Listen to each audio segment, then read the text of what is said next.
बंधुओं, आपको मौत के मुंह में खींचने आ रही हैं ये दो महा अपशगुनी चीजें।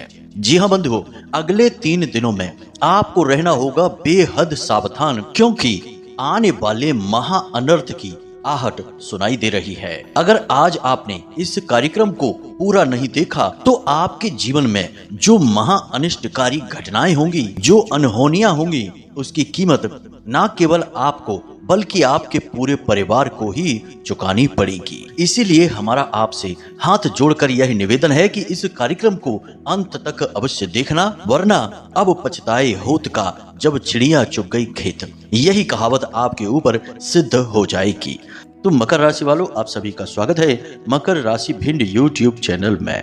बंधुओं, कई बार ऐसा होता है कि जीवन में सब कुछ अच्छा भला चल रहा होता है, लेकिन अचानक से कुछ ऐसा हो जाता है कि धीरे धीरे हमारी बर्बादी शुरू हो जाती है। बनते हुए काम भी बिगड़ने लगते हैं और तरक्की रुक सी जाती है। साथ ही साथ घर में भी, परिवार में भी कई नकारात्मक घटनाएं होने लगती हैं। तो ऐसे में इंसान समझ ही नहीं पाता है कि उसके साथ हो क्या रहा है। अब ध्यान से सुनिए, चीजों में अपनी विशेष ऊर्जा होती है। हर एक चीज की एक खास प्रकार की ऊर्जा होती है, किसी में सकारात्मक और किसी में नकारात्मक। अब होता यह है कि इंसानों को चीजों से उत्सर्जित होने वाली ऊर्जाओं के विषय में कोई खास ज्ञान होता नहीं है, तो वे जाने अनजाने में ही कुछ चीजों को अपने घर में स्वयं ही लेकर आ जाते हैं और फिर उनकी बर्बादी की शुरुआत हो जाती है। अब कुछ छोटी छोटी सी चीजें हैं जिनके विषय में आपको बताते हैं, फिर आपको मूल विषय तक लेकर चलते हैं। मान लो कि आपको किसी ने ताजमहल उपहार में दे दिया, यानी ताजमहल की कोई मूर्ति है, कोई तस्वीर है, कोई भी ऐसी ड्राइंग है, पिक्चर है जिसमें कि ताजमहल छपा हुआ है, वह आपको किसी ने दे दिया और आपने उस ताजमहल को ले जाकर अपने घर में कहीं पर भी लगा लिया। ज्यादातर लोग ऐसे होते हैं जो ऐसी सजावटी सामान को अपने घर के मुख्य कमरे में, जहां पर कि अक्सर लोग आते जाते रहते हैं, ऐसे कमरे में ही लगाते हैं, जो कि मुख्य दरवाजे के ठीक सामने ही होता है। तो अब ऐसे में ताजमहल के बारे में समझिए, यह एक नकारात्मक वस्तु है, यह किसी का मकबरा है। मकबरा यानी कि मृत्यु का प्रतीक है। अब इसे कोई लगा लेगा तो उसके घर में भी नकारात्मक ऊर्जाएं अपने आप आएंगी ही। अब कोई कहेगा कि भला एक तस्वीर से ऐसा कैसे हो सकता है, तो फिर उस इंसान से हमारा सवाल है कि आपके पूजा घर में भी तो भगवान की तस्वीरें ही रखी हैं। आपको उन तस्वीरों को देखकर सुख मिलता है, शांति का एहसास होता है, क्योंकि उन तस्वीरों से सकारात्मक ऊर्जाएं निकल रही होती हैं। और जब नकारात्मक ऊर्जा वाली कोई तस्वीर आप लगा देंगे तो उसका ठीक उल्टा प्रभाव होगा, यानी आपका दिमाग काम करना बंद करने लगेगा। अब ऐसी ही बहुत सारी चीजें हम लोगों के घर में देखते हैं और हम जब उन्हें समझाते हैं तो लोग मान भी जाते हैं और उन चीजों को हटा भी देते हैं। जैसे कि बड़ी सी बाज की तस्वीर, दहाड़ते हुए शेर की तस्वीर, बड़ी सी भगवान नटराज की तस्वीर और भी न जाने कैसी कैसी तस्वीरें लोग बस उन्हें अच्छी लग गई हैं, इस वजह से अपने घर में लेकर आ जाते हैं। उनके प्रभाव नहीं समझते हैं और धीरे धीरे जब जीवन में परेशानियां बढ़ने लगती हैं तो फिर सलाह मांगते हैं। तो हम जब बताते हैं उनको तो वे जब हटाते हैं उन चीजों को तो उसके प्रभाव भी स्पष्ट दिखाई देते हैं। कहने का मतलब यह है बंधुओं कि आप चीजों को बिल्कुल भी हल्के में मत लेना। कुछ चीजें ऐसी होती हैं जो भयंकर विनाश भी ला सकती हैं। आज हम इन्हीं 2 चीजों के बारे में आपको बताने जा रहे हैं। आने वाले 3 से 5 दिनों में कुछ ऐसी परिस्थितियां आपके जीवन में बनेगी जब आपके जीवन में ये 2 चीजें आ जाएंगी और इनके आते ही आपके जीवन में विनाश लीलाएं शुरू हो जाएंगी। आपकी बदलती हुई ग्रहों की चाल, आपकी कुंडली और हमारी माता रानी के द्वारा दी गई अनुभूतियां ये बताती हैं कि आपके जीवन में अगले 3 से 5 दिनों में इन 2 चीजों का आगमन निश्चित तौर पर होगा ही, और इन चीजों को कोई जानबूझकर ही आपको देगा। आप अनजाने में उसे लेकर अपने घर में आ जाएंगे और आपकी बर्बादी की शुरुआत हो जाएगी। बंधुओं, एक बात और आपको हम बता दें कि अपने समाज में कुछ लोग ऐसे होते हैं जो जानबूझकर किसी की बर्बादी देखना पसंद करते हैं, तो ऐसी चीजें किसी को देते हैं। अब जो नहीं जानते वे तो स्वीकार कर लेते हैं और फिर परिणाम भी भुगतते हैं, और जो जानते हैं वे इन चीजों से दूरी बना लेते हैं। तो कहने का मतलब यह है बंधुओं कि आप आज इस कार्यक्रम को पूरा अवश्य देखें। हमने इस कार्यक्रम को बनाने में बहुत मेहनत की है और आज के इस कार्यक्रम में जो अद्भुत ज्ञान जो आपके आज के समय और आपके आज के जीवन की परिस्थितियों पर आधारित है। ऐसा अद्भुत ज्ञान दिया है जो माता रानी की दिव्य अनुभूतियों पर आधारित है। तो आपको आज इस ज्ञान को अवश्य लेना ही होगा, वरना कब दिन से रात हो जाएगी, कब महाभयानक अनिष्टकारी घटनाओं की शुरुआत हो जाएगी, आपको पता भी नहीं चलेगा। आप तो बस उसे अपना दुर्भाग्य समझकर सहते रहेंगे। एक कहावत कही जाती है कि इलाज कराने से सावधानी लाख गुना बेहतर होती है। तो बाद में आप भी अपनी समस्याओं का उपचार ढूंढते फिरें, उससे बेहतर है कि पहले ही सावधानी बरतें और आने वाली मुसीबत से पहले ही बच जाएं, पीछा छुड़ा लें। उम्मीद है आप हमारी बातों को समझ चुके हैं। कार्यक्रम को अंत तक अवश्य देखेंगे। बंधुओं, हमारी मेहनत भी तभी सफल होगी जब आप कार्यक्रम से लाभ ले पाएंगे, वरना सब कुछ निरर्थक और बेकार चला जाएगा। तो चलिए बंधुओं, आज के इस विशेष कार्यक्रम को बिना समय गवाए शुरू करते हैं माता रानी का नाम लेते हुए। कमेंट बॉक्स में पूरे प्रेम और भाव से लिख डालिए, जय मां भद्रकाली कृपा करो। माता रानी निश्चित तौर पर आपके ऊपर कृपा करेंगी, हमें पूर्ण विश्वास है। साथ ही साथ बंधुओं, यदि आप इस चैनल कार्यक्रम पर पहली बार आए हैं तो आप इस चैनल को सब्सक्राइब अवश्य कर लेना। ऐसा करते ही आप न केवल हमारे बल्कि महामाई मां भद्रकाली के परिवार के सदस्य भी बन जाएंगे और फिर आपके जीवन की हर एक अड़चन माता रानी खुद ही देख लेंगी। तो चलिए बंधुओं, जल्दी से चैनल को सब्सक्राइब करिए, फिर आगे बढ़ते हैं। तो बंधुओं, अब ध्यान से सुनिए। आप एक ऐसे इंसान हैं जो अपने कार्य के लिए तो बेहद चतुर, बेहद कुशल और बहुत ही बुद्धिमान हैं, परंतु इस दुनियादारी के चक्करों के लिए आप बेहद भोले भाले हैं। आप इस संसार की चाल फरेबियों को, लोगों के द्वारा किए जाने वाले षड्यंत्रों को और उल्टे सीधे तौर तरीकों को, जैसे तंत्र मंत्र, झाड़ फूंक और नजर टोना टोटका वगैरह, इन सब के विषय में आप ज्यादा नहीं जानते हैं। बस आपके मन में यह विचार तो है कि ये चीजें कार्य करती हैं, परंतु कैसे कार्य करती हैं, क्या है इनके तरीके, क्या इनके नुकसान हैं और कैसे इनसे छुटकारा पाया जाता है, इन विषयों पर आपको ज्यादा समझ नहीं है। इस वजह से जब आपके जीवन में अचानक से कोई उतार चढ़ाव आता है, कोई परेशानी आ जाती है, तो आप यह सोचते हैं कि शायद यह आपका दुर्भाग्य है, आपकी किस्मत ने आपका साथ नहीं दिया, इस वजह से आपके जीवन में ऐसी घटना हो चुकी है। अब आने वाला समय शायद अच्छा रहे, क्योंकि आपके अंदर एक यह गुण भी है कि आप आशावादी भी हैं। जी हाँ बंधु, शुरुआत में भले ही आपके मन में थोड़ी बहुत निराशा रहे, परंतु जल्दी ही आप अपने आप को संभाल कर और हिम्मत देने लगते हैं और भविष्य के लिए आशावादी उम्मीदें बनाने लगते हैं। लेकिन आपको इस बात का कोई अंदाजा भी नहीं है कि यह संसार कितना धूर्त है, कैसे कैसे लोगों को छलता है, कैसे कैसे लोगों की भावनाओं के साथ खेलता है। आप जैसे भोले भाले और दुनियादारी के चक्करों में ना समझ लोग ही तो असली शिकार बनते हैं। अब आप ध्यान से सुनिए। आपसे लोग अक्सर कई तरीकों के साथ छल करते हैं। सबसे पहले अक्सर ऐसा होता है कि लोग आपको भावनाओं में बहला फुसलाकर काम करवा लेते हैं, मेहनत करवा लेते हैं, और फिर जब उसकी कीमत देने का नंबर आता है तो आपको ठेंगा दिखा देते हैं। जी हाँ बंधुओं, कई बार आपके साथ ऐसा हुआ है कि आपके हुनर का, आपकी अक्लमंदी का लोगों ने खूब भरपूर लाभ उठाया, लेकिन जब आपका सहयोग करने का नंबर आया तो उन्होंने आपको पीठ दिखा दी, आपका साथ नहीं दिया। दूसरा यह भी होता है कि आपकी धन दौलत, आपकी चीजों को लूटने के लिए लोग तरह तरह की भावनाओं के जाल बिछाते हैं, मीठी मीठी लच्छेदार बातें करते हैं और आपको भावुक बनाकर आपकी चीजें, आपका रुपया पैसा सब लूट लेते हैं। कहने का मतलब यह है कि आपको भावुक बनाकर ले तो लेंगे, परंतु जब देने का नंबर आएगा तब आपसे संपर्क ही तोड़ देंगे। जब आप याद दिलाएंगे कि आपने पैसे लिए थे हमसे, अब हमें वापस कर दो, तो आपसे ही लड़ने झगड़ने लगेंगे, आपको ही दोषी बना देंगे और इस तरह से नाटक करेंगे जैसे कि आपने ही बहुत बड़ी गलती कर दी है। वे तो बेचारे भोले भाले हैं। कई बार आपके साथ ऐसा हुआ है कि सही होने के बावजूद भी आपको चुप होना पड़ा है, यानी कि आपको अपनी बात रखने का भी मौका नहीं मिला है।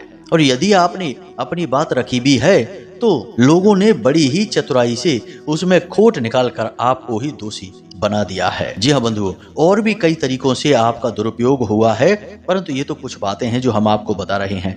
अब ये सारी बातें हम आपको इसलिए बता रहे हैं बंधुओं, क्योंकि लोग अब आपके साथ कई और प्रकार से भी छल करने वाले हैं।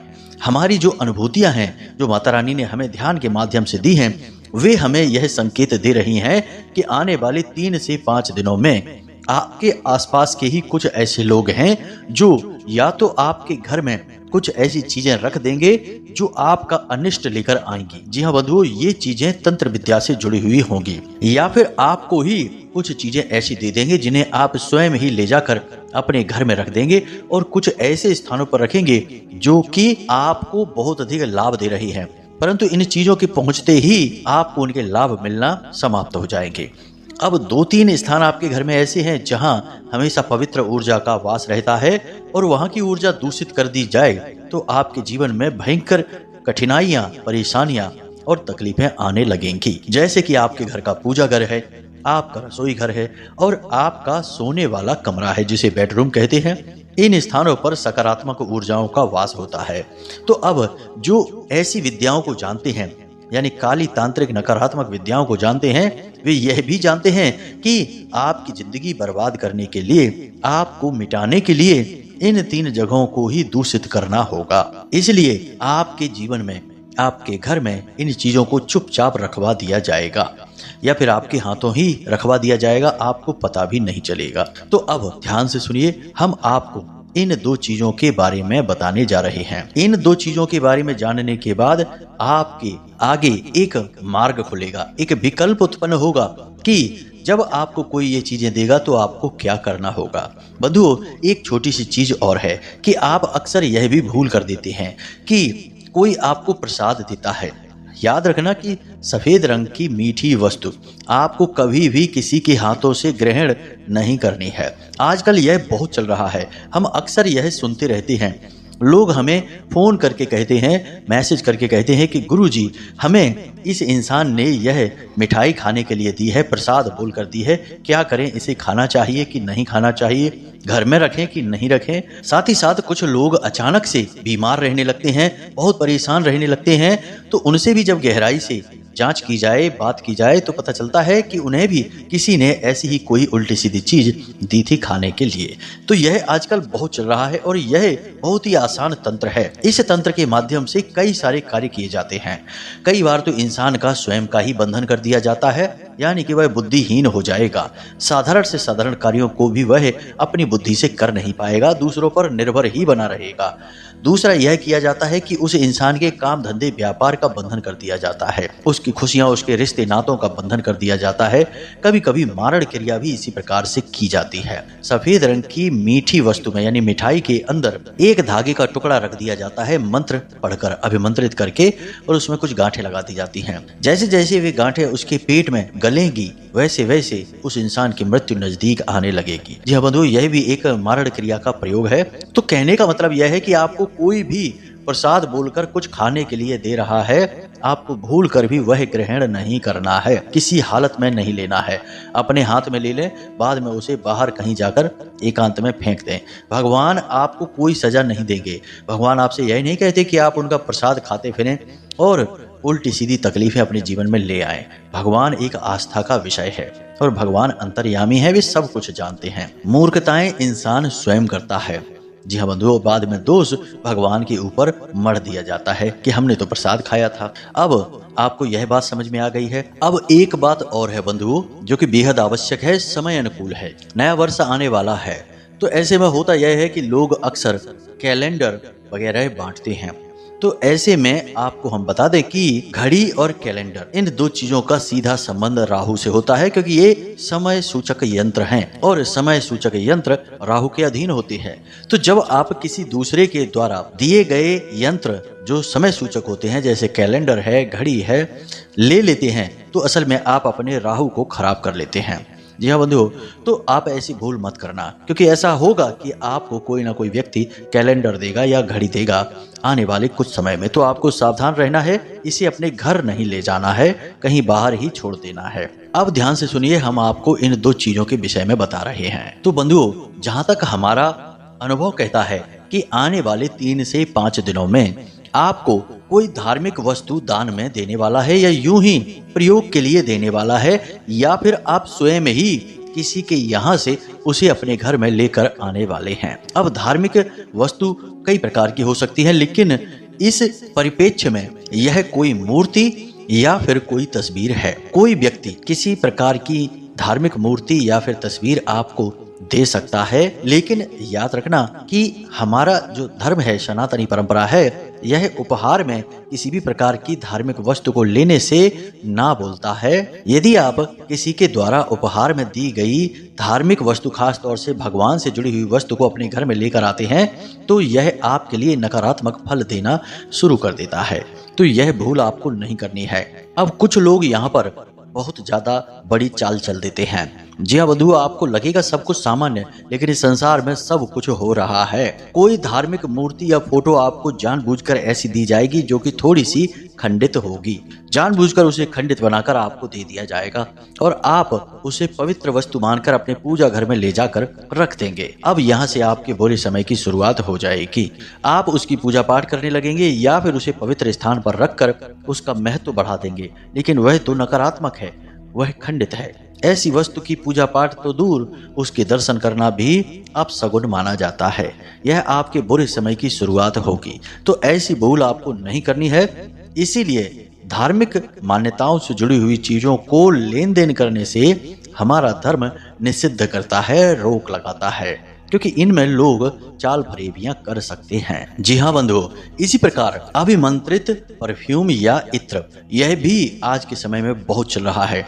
अक्सर यह देखने में आता है कि लोग परफ्यूम या इत्र उपहार में देते हैं या यूं ही प्रयोग करने के लिए किसी को दे देते हैं। अब किसी को किसी भी प्रकार से परफ्यूम गिफ्ट में या यूं ही उधार या प्रयोग करने के लिए नहीं लेना चाहिए। ऐसा करने से उसका शुक्र दूषित हो जाता है, क्योंकि यह शुक्र का प्रतीक है। उस पर भी यदि वह अभिमंत्रित हुआ तो उसके विनाशकारी परिणाम हो जाते हैं। इसी के साथ साथ बंधुओं, कुछ और चीजें भी हैं जिन्हें आपको अगले 3 से 5 दिनों में भूल कर भी किसी से लेना नहीं है, या किसी और की प्रयोग की जाने वाली ये वस्तुएं अपने घर में लाकर नहीं रखनी है। जैसे कि कोई नुकीली वस्तु, जैसे कि किसी के द्वारा पहने जाने वाले वस्त्र या जूते चप्पल वगैरह। यानी घर के व्यक्ति की बात नहीं कर रहे हम, किसी पराये व्यक्ति की बात कर रहे हैं। इन चीजों को आपको अपने घर में लेकर नहीं आना है। और इन सब से कहीं बढ़कर कोई भी ऐसी वस्तु जो आपके प्रतिबिंब को दिखाती है, जैसे कि शीशा, उसे भी आपको किसी से नहीं लेना है, ना ही गिफ्ट में और ना ही यूं ही प्रयोग करने के लिए। ये तो थी चीजों से जुड़ी हुई बात। आने वाले 3 से 5 दिनों में आपको इनमें से कुछ न कुछ अवश्य कोई ना कोई व्यक्ति यूं ही प्रयोग करने के लिए देने वाला है। तो आपको सावधान रहना होगा। सावधानी ही आपका बचाव होगी। अब बंधुओं, एक सबसे महत्वपूर्ण बात कि आपकी ग्रहों की दशा सही है, आपको कामयाबी दिलाने वाली है, आपके जीवन में खुशियां और उन्नति लाने वाली है। परंतु आपसे जलने वाले लोग जो आपके आसपास ही हैं, वे आपको नीचे गिराने की भरपूर कोशिश करते हैं। अब ऐसे में होता यह है कि आप फंस जाते हैं, आप समझ नहीं पाते हैं और अनजाने में दूसरों की साजिशों के शिकार हो जाते हैं। तो आपको एक ऐसा शक्तिशाली उपाय यह तरीका अपने साथ रखना चाहिए जो ढाल बनकर आपकी हर प्रकार की नकारात्मक ऊर्जा से रक्षा करता रहे। तो इसमें आपको 2 चीजों की आवश्यकता रहेगी। इन्हें आप ध्यान से समझ लेना, तो जिंदगी में कभी कोई भी नकारात्मक ऊर्जा आपका बाल भी बांका नहीं कर पाएगी। तो आपको इसके लिए 2 चीजों की आवश्यकता रहेगी। पहली चीज, हल्दी की माला। साथ ही साथ आपके घर में यानी पूजा घर में माता बगलामुखी की तस्वीर, कोई फोटो जिसकी आप लगातार पूजा करते हो, वह अवश्य होनी चाहिए। अब पूजा करने से और अनुष्ठान करने में अंतर है। आप कोई अनुष्ठान न करें, पूजा पाठ ही सामान्य करते हैं तो पर्याप्त है। तो माता बगलामुखी की तस्वीर होनी चाहिए। साथ ही साथ आपको बाजार से हल्दी की एक माला लेकर आनी है। हल्दी की माला आपको पूजा पाठ की दुकान पर आसानी से मिल जाएगी। तो आप उस माला को लेकर आएं और उसे आप शनिवार के दिन ही लेकर आएं, और लेकर आते ही आप उसे सरसों के तेल में डुबा कर रख दें। उसे 48 घंटों के लिए सरसों के तेल में डुबा कर रख दें। इससे यह माला शुद्ध हो जाएगी। किसी भी प्रकार की नकारात्मक ऊर्जा यदि होगी तो वह भी मिट जाएगी। अब आपको इस माला को सरसों के तेल में से निकालकर धोकर शुद्ध करके गंगा जल छिड़क कर सोमवार के दिन सुबह सुबह स्नान आदि करने के बाद पहनना है। लेकिन पहनने से पहले इसे आपको माता बगलामुखी के चरणों में अवश्य ही रख देना है। इस माला को आपको माता बगलामुखी का आशीर्वाद समझकर पहन लेना है बस। जब भी आप घर से बाहर निकलें तो इस माला को पहनकर निकलें। फिर जब आप घर में वापस आएं तो इस माला को माता रानी के चरणों में समर्पित कर दें। बस यही क्रिया आप करेंगे, कोई भी नकारात्मक ऊर्जा आपकी ओर आ ही नहीं पाएगी, क्योंकि माता रानी स्वयं स्तंभन की देवी हैं, ब्रह्मास्त्र विद्या हैं। यह तो एक क्रिया हुई। दूसरी क्रिया आपको और करनी है, वह क्रिया हनुमान जी से जुड़ी हुई है। अब याद रखना कि इसमें भेद नहीं है। माता रानी और हनुमान जी दोनों ही शिव तत्व का प्रतीक हैं, इसलिए इनमें भेद नहीं है। तो आप इसमें भ्रमित मत होना कि हमने तो माता के लिए बताया, अब हनुमान जी के लिए आपको बता रहे हैं। तो आपको प्रतिदिन हनुमान चालीसा का पाठ करके ही घर से बाहर निकलना है। कहने का मतलब यह है कि सुबह सुबह सोकर जागें, स्नान आदि करने के बाद अपने पूजा घर में जाएं और हनुमान चालीसा का पाठ करें। साथ ही साथ जो बंधन होता है, सिंदूर होता है, उसे हनुमान जी के बाएं पैर पर लगा दें। अब उसी बाएं पैर पर लगे हुए बंधन को आप अपने माथे पर टीके की तरह लगा लें। गोल टीका आपको लगाना है। अब इसी गोल टीका को लगाए हुए आपको अपने घर से बाहर अपने काम धंधे व्यापार पर जाना है। यह आपका सबसे बड़ा बंधन हो चुका है। कोई भी आपका बाल बांका नहीं कर पाएगा। माता बगलामुखी की सकारात्मक ऊर्जा और हनुमान जी की कृपा आपको हर एक नकारात्मक ऊर्जा से बचाएगी। सारे कष्ट आपसे दूर भागेंगे, आपके नजदीक भी नहीं आ पाएंगे। यह बहुत ही शक्तिशाली प्रयोग है। आने वाला 3 से 5 दिनों का समय आपके लिए थोड़ा खतरनाक है। साजिशों के आप शिकार हो सकते हैं। तो हमने आपको सावधानियां बता दी हैं, चीज़ों के विषय में भी संकेत दे दिए हैं और इनसे बचाव के लिए जो क्रियाएं करनी है उनके विषय में भी बता दिया है। ये क्रियाएं पूर्ण रूप से सकारात्मक हैं, सात्विक हैं और इन क्रियाओं को करने वाला दिव्य शक्तियों की पूर्ण कृपा प्राप्त करता है। तो आप बेफिक्र होकर इनकी शरण में जाइए और सेवा करिए, भक्ति करिए और जीवन के आनंद को प्राप्त करिए। तो उम्मीद है बंधुओं की इस कार्यक्रम में जो बातें हमने आपको बताई हैं वे आपको अच्छी तरह से समझ में आ गई हैं। अब आप सावधानी बरतेंगे और अपने जीवन में आ रहे कष्टों से खुद को मुक्त कर पाएंगे। यही इस कार्यक्रम का उद्देश्य था। इसी के साथ साथ आज के इस कार्यक्रम को यहीं समाप्त करते हैं। कोई प्रश्न यदि आपके मन में उठे तो आप डिस्क्रिप्शन में दिए गए व्हाट्सएप नंबर पर मैसेज करके पूछ सकते हैं या कमेंट करके भी पूछ सकते हैं। समय मिलने पर हम आपके प्रश्नों के जवाब आपको अवश्य देंगे। इसी के साथ साथ आज के इस कार्यक्रम को यहीं समाप्त करते हैं। हमेशा हंसते रहिए, मुस्कुराते रहिए, सकारात्मक रहिए और दिन में एक बार मंदिर अवश्य हो आइए, क्योंकि आपका उद्धार तो वहीं से होना है। तो प्रेम से बोलिए जय माई की, जय माँ भद्रकाली। माता रानी आपका कल्याण करेंगी। धन्यवाद।